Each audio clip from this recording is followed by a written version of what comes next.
Buenas, soy el doctor Isaru y vengo a exponer los tres tipos de comportamiento con los que ocultan la información los cuidadores de los pacientes paliativos. Debemos entender que la situación paliativa es un contexto en el cual hay personas con una enfermedad grave que amenaza contra su vida, que supone un pronóstico de vida limitado, una disminución en la calidad de vida y que implica un fuerte impacto a nivel psicológico, emocional, tanto para la persona enferma como para la familia. En este contexto se da un fenómeno que es que se oculta información a la persona enferma, lo que implica que esta persona va a estar más desinformada y va a tener problemas en su comunicación sobre la enfermedad. La mayoría de los familiares, o lo que se ha visto en los estudios, que lo hacen porque piensan que de esta forma lo están protegiendo y por otra parte porque no se ven con la competencia suficiente como para afrontar esa situación de comunicación. No obstante, también lo que se ve en los estudios es que la mayoría de las personas enfermas sí que tienen deseos o ganas de conocer sobre la enfermedad, sobre el pronóstico, sobre distintos aspectos de la enfermedad.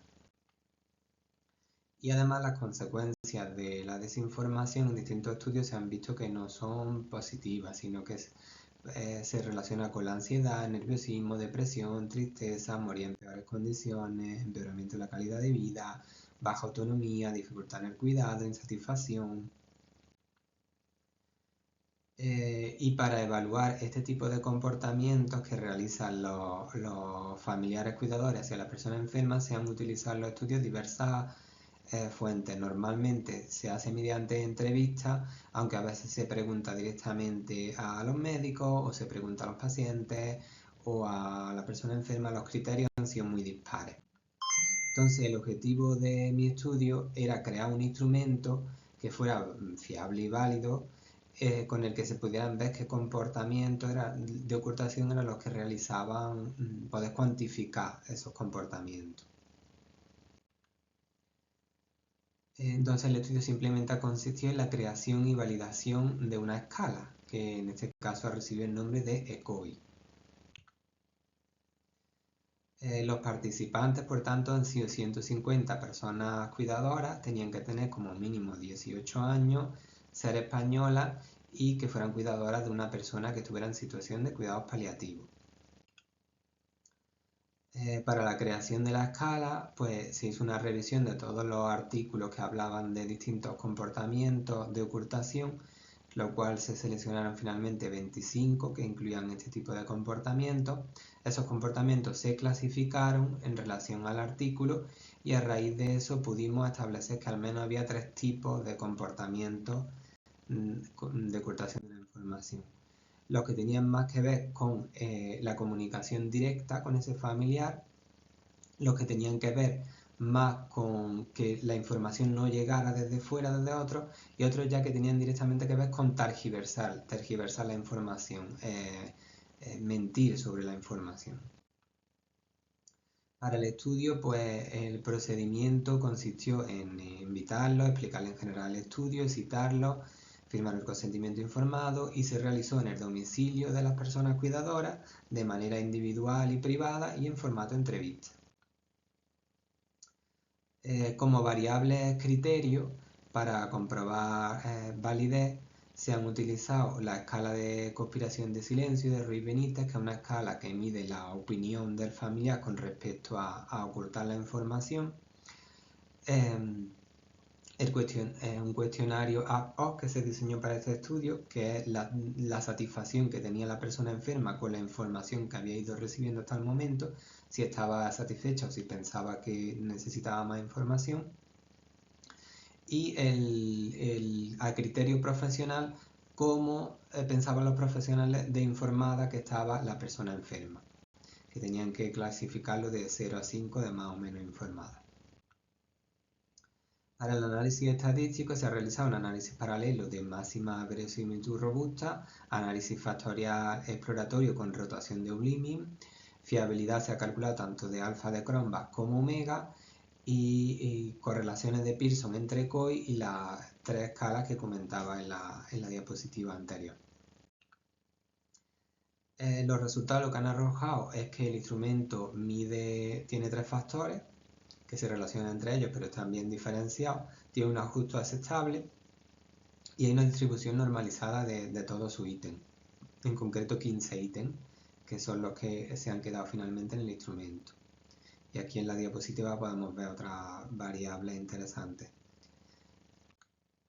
Con respecto a los factores, el primer factor ha estado constituido de 6 ítems y es sobre la ocultación de la enfermedad, es decir, que no se le informara a la persona enferma, el que no se hablara de la enfermedad.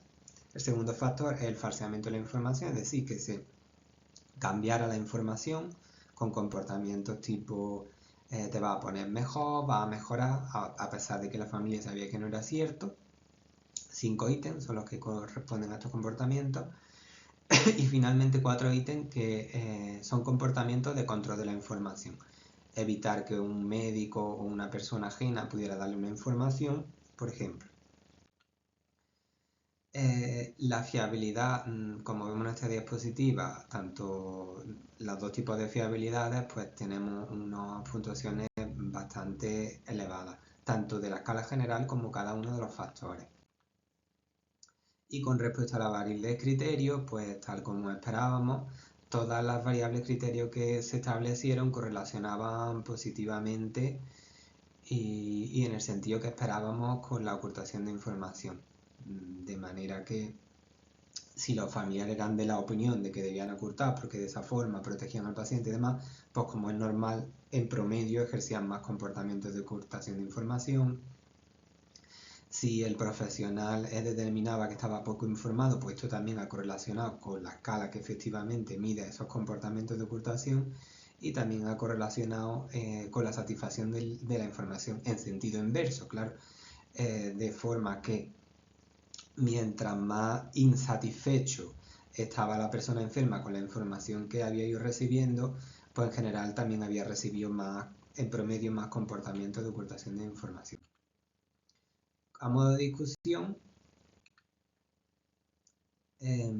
hay 3 tipos de conducta de ocultación de la información que diferencia muy bien ECOI y que además están fundamentados en una literatura científica previa, empírica, y la relación entre la ocultación de información y el criterio profesional indica que un nivel de ocultación elevado también se va a relacionar con que la persona esté más desinformada, es decir, que si hay muchos comportamientos de ocultación, luego también vemos que los profesionales aprecian que esa persona efectivamente está peor informada. Como limitaciones del estudio, comentar que la estructura de COIT, al ser una prueba nueva, todavía está pendiente de confirmar. La población donde se ha pasado la prueba, una población rural y que la media de edad es avanzada.